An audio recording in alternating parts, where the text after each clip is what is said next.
Bonjour chers téléspectateurs, je me nomme Mohamed Mbengue.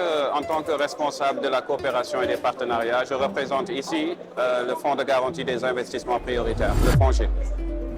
Pouvez-vous nous faire une brève présentation du FONGIP et son rôle?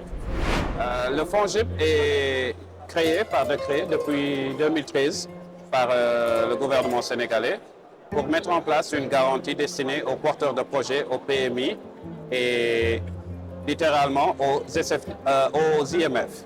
Donc les IMF, auparavant appelés SFD, sont les systèmes décentralisés financiers. Donc les IMF aujourd'hui ont la possibilité de lever des fonds à travers le FONGIP pour pouvoir desservir les zones encore plus rurales. Pourquoi avez-vous choisi de participer à ce forum et qu'attendez-vous de cet événement? Merci. Bon, naturellement, l'APIX est une entreprise qui est une entreprise sœur au FONGIP, donc qui s'occupe de tout ce qui est une formalisation et littéralement l'identification des entreprises et des gros projets. Donc naturellement, nous étions invités à participer à ce forum en tant qu'un fonds de garantie et acteur de l'écosystème entrepreneurial. Et en quoi votre solution répond-il aux besoins du marché sénégalais ou africain? Donc nos solutions aujourd'hui ne répondent pas seulement aux besoins des entrepreneurs, mais nos solutions sont incontournables à l'entrepreneuriat et à l'écosystème économique. Prenons cet exemple de levée de fonds. Un porteur de projet part à la banque aujourd'hui pour demander un crédit. La banque, naturellement, lui demande des garanties. Auparavant, au plus classique, c'était des garanties hypothécaires, des titres fonciers, entre autres.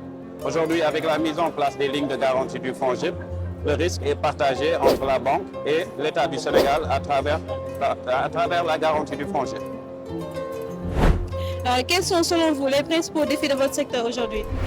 Aujourd'hui, nous pouvons dire que les fonds peuvent être augmentés. Donc les ressources financières ne sont pas un gros défi, mais quand même nous avons l'ambition de pouvoir servir à plus grande échelle le Sénégal. Donc, notamment avec l'ouverture récente de nos antennes.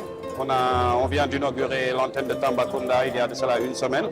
Il y a 2 mois, nous avions inauguré l'antenne de Thiès. Et également, il y a de cela 3 à 4 mois, nous avions inauguré l'antenne de Touba.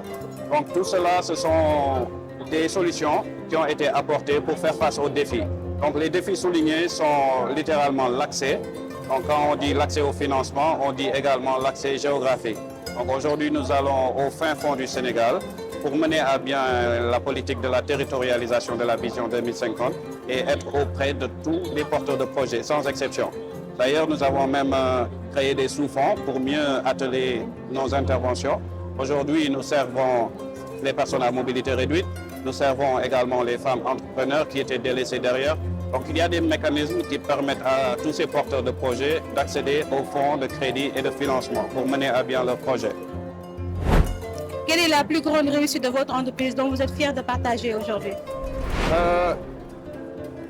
L'entreprise a été une réussite depuis sa création. Non seulement pour venir répondre à une problématique qui a été depuis longtemps identifiée par les porteurs de projets, mais par rapport aux réussites tangibles, on peut aujourd'hui citer la relance de l'économie qui a eu lieu juste après la crise sanitaire de 2021.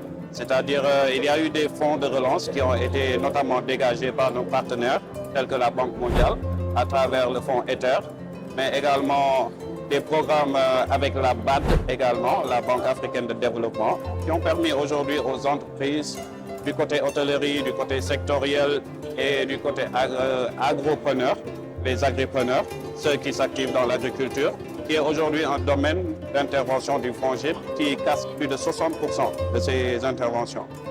Donc ça, ce sont des impacts vraiment que nous disions avec fierté, qui ont su répondre à une problématique non seulement globale et mondiale, mais qui a eu un impact. Parce que nous avons su être résilients par rapport aux crises qui nous ont frappés en tant qu'économistes, en tant que pays en voie de développement. Quelles leçons tirez-vous de votre parcours professionnel qui pourrait inspirer les jeunes et les futurs investisseurs? Venez investir au Sénégal. Ça, c'est ces 3 mots que je vais dire aux jeunes, aux entrepreneurs, aux personnes de la diaspora, mais également aux partenaires et bailleurs internationaux. Au Sénégal, c'est un pays stable. L'investissement aura toujours des résultats. Donc, j'invite les jeunes à entreprendre, mais à le faire avec accompagnement, parce que l'État également n'a pas mis ces structures d'accompagnement pour rien du tout. Donc aujourd'hui, nous sommes là pour non seulement l'accompagnement technique, les recommandations, les suggestions, mais également l'accompagnement financier. Si vous deviez résumer votre vision de l'avenir de votre secteur en une phrase, quelle serait-elle? Investissez, mais investissez durablement. C'est-à-dire aujourd'hui, investissez, mais prenez en compte l'environnement, prenez en compte l'emploi, prenez en compte les fiscalités, prenez en compte tous ces facteurs qui vous permettent aujourd'hui de passer à un investissement immédiat, à un investissement sur des générations. Donc cela veut dire investissez, mais avec impact. Votre mot de la fin? Un grand merci pour APIX, pour l'invitation et la participation à ce forum de grande envergure. Et nous souhaitons que cette réussite soit multipliée et puis soit adoptée par les autres entreprises locales et les institutions de l'État. Merci beaucoup. Merci.